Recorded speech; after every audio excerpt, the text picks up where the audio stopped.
ابوالحسن امین الدولہ امیر خسرو دلی کے کوچوں میں ابتدائی اردو کی چھاپ تلک میں رنگ بھرتے تھے۔ ان کا نام ابوالحسن نغمی ان سے 7 صدیاں اور ہزاروں میل دور امریکی دارالحکومت واشنگٹن میں اردو نثر کے گیسوئے تابدار کو تابدار کرتا ہے، نثر کو حسن سے آشنا کرتا ہے۔ کوئی 9 سال پہلے انہوں نے ورجینیا میں سوسائٹی آف اردو لٹریچر کی بنیاد رکھی۔ ہر مہینے باقاعدگی سے تنظیم کا اجلاس ہوتا ہے۔ علم دوست، وزادار اور خاموش طبع ابوالحسن نغمی کو اردو زبان کی ترویج و ترقی عزیز ہے۔ ان کے سفید بال اور سفید چہرے پر عمر رواں کی بنائی جھریاں سیتاپور سے لاہور اور لاہور سے واشنگٹن تک کی کہانی کہتی ہیں۔ داستان جاری ہے، یہ ان کی کتاب کا نام ہے۔ یہ لاہور ہے، امریکہ میں 3 برس، اور سعادت حسن منٹو کے نام سے ان کی 3 کتابیں چھپ چکی ہیں۔ 27 نومبر 2016 آبشار ریستوران ورجینیا میں سول، جو سوسائٹی کے نام کا مخفف ہے، کا ایک اجلاس تھا۔ درجنوں روشن چہرہ لوگ وہاں موجود تھے۔ محترمہ نیلم احمد بشیر پاکستان سے آئی تھیں۔ وہ شاعر ہیں، افسانہ نگار ہیں۔ احمد بشیر جیسے بڑے باپ کی بیٹی مگر پہچان رکھتی ہے۔ نیو یارک سے ڈاکٹر خالدہ ظہور تشریف لائی تھیں۔ امریکہ میں اردو ان کے مضمون کا عنوان تھا۔ محترمہ یاسمین نغمی نقیب محفل تھیں۔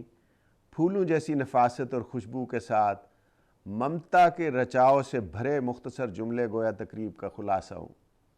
ایک بچے نے مضمون پڑھا کہ اب اردو کا مستقبل اسی طرح کے بچوں سے وابستہ ہے۔ ہمارے دوست فروخ سہیل گوئندی کی بہن محترمہ بینا گوئندی شاعر ہیں اور درجنوں کتابوں کی خالق ہیں۔ وہ اپنے وجیح حامد محمود کے ساتھ آئی تھیں۔ ایک علم دوست جوڑا جو مسافروں پہ مہربان نہ ہو تو سفر مشکل تر ہو جاتا ہے۔ ڈان کے روشن دماغ انور اقبال بولتے کم اور لکھتے زیادہ ہیں۔ شاعری، ترجمے اور مضامین اگر وہ نہیں چھپوائیں گے تو اردو کا دامن تشنا رہے گا۔ سینیٹر خواجہ اکبر نے امریکی یونیورسٹیوں سے پڑھا اور وہیں پڑھاتے ہیں۔ پاکستان میں صحت کے میدان میں رفاہ عامہ کے کام جاری رکھے ہوئے ہیں۔ علم دوست اور محبت کرنے والے نئی ملک رونا کے محفل تھے تو دنیا بھر میں امن اور بین المذاہب ہم آہنگی کے لیے کام کرنے والے سید ذوالفقار کاظمی بھی موجود تھے۔ ان کے کام پر مگر علیحدہ سے گفتگو اور تفصیل دینے کی ضرورت ہے۔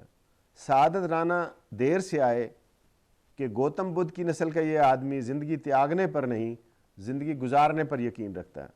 ہماری باوقار بہن نجمہ بیگم اپنی روشن جبیں دوستوں کے جھرمٹ میں شریک محفل تھیں۔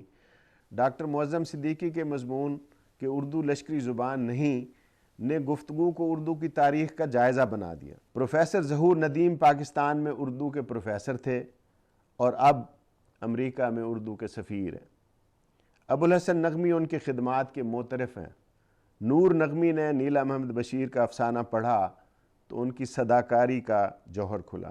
وہ آج کل امریکہ میں رہنے والے ڈاکٹروں پر ایک دستاویزی فلم اینجلز ودن کے نام سے بنا رہے ہیں۔ خوبرو نور نغمی ابوالحسن نغمی اور محترمہ یاسمین نغمی کا نور نظر ہے اور ورجینیا کے پہلو میں ایک لاہور بسانا اس کا خواب ہے۔ داستان جاری ہے میں نغمی صاحب نے ریڈیو سے وابستہ ایک کردار ارشد صاحب کا ذکر کیا ہے۔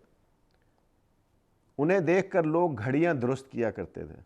ان کی زندگی میں گھنٹے اور منٹ کا کوئی ذکر نہیں، ہاں مگر سیکنڈوں کو بڑی اہمیت حاصل تھی۔ ریڈیو میں انہوں نے اپنی ملازمت کا آغاز ڈیوٹی آفیسر کی حیثیت سے کیا۔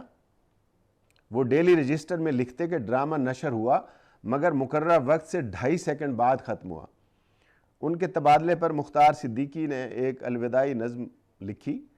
اس کا ایک مصرع یہ تھا: سرزمین پاک کا یہ آخری انگریز ہے۔ یہ واقعہ مجھے یوں یاد آیا کہ ابوالحسن نغمی بھی وقت کی پابندی میں بے حد اصول پرست ہیں، اور سوسائٹی آف اردو لٹریچر کا ہر اجلاس 1:19 پر ہر صورت شروع ہو جاتا ہے۔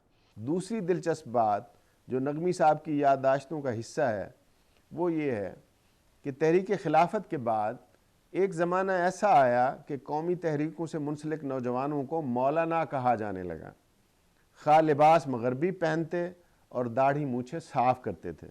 مولانا غلام رسول مہر اور مولانا عبد المجید سالک اگرچہ شیروانیاں پہنتے تھے مگر داڑھیاں منڈواتے تھے۔ مولانا صلاح الدین احمد اور مولانا چراغ حسن حسرت تمام عمر سوٹ زیب تن کرتے رہے اور داڑھی کے بغیر مولانا تھے۔ نغمی صاحب کی کتاب 50 اور 60 کی دہائی کا لاہور نامہ ہے۔ ذمہ دار اخبار کی کہانی ان کی یادوں کی کہکشاں کا حصہ ہے۔ یہ جان کر حیرت ہوئی کہ گاندھی جی نے لاہور کے جلسہ میں ذمہ دار اخبار کے لیے چندہ مانگا تھا۔ 1908 سے لے کر 1948 تک پورے 40 سال مولانا ظفر علی خان ذمہ دار کے مالک اور مدیر رہے، پھر عمر، بیماری اور بڑھاپے نے انہیں مار رکھا۔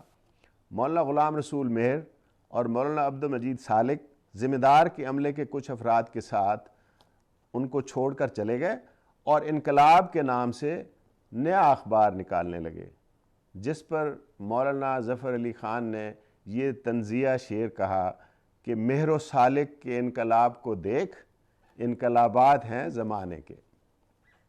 امریکہ میں اردو کے گیسو سنوارنے والوں میں ابو الحسن نغمی کا نام ہمیشہ معتبر رہے گا۔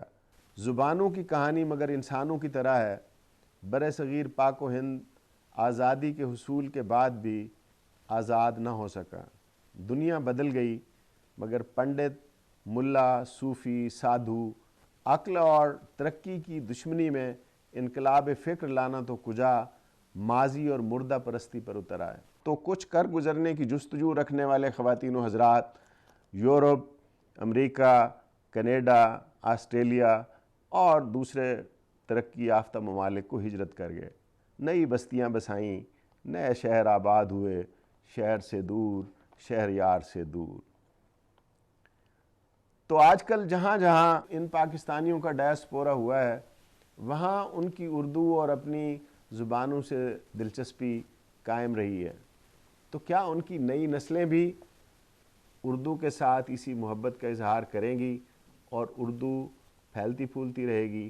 یہ وہ سوال ہے جو وہاں کے روشن دماغ لوگ اور نور نغمی اور ابو الحسن نغمی جیسے دیدہ ور ضرور سوچتے ہوں گے، کیونکہ اب ہم اپنے سرانے حافظ کا دیوان نہیں رکھتے، اس سے فعال نہیں نکالتے، بلکہ دیوان غالب اور دیوان فرید رکھتے ہیں۔ اور یہ عجب المیہ ہے کہ دنیا کی آدھی زبانیں ختم ہو گئی ہیں، تو کیا 100 سال بعد غالب بھی معدوم ہو جائے گا؟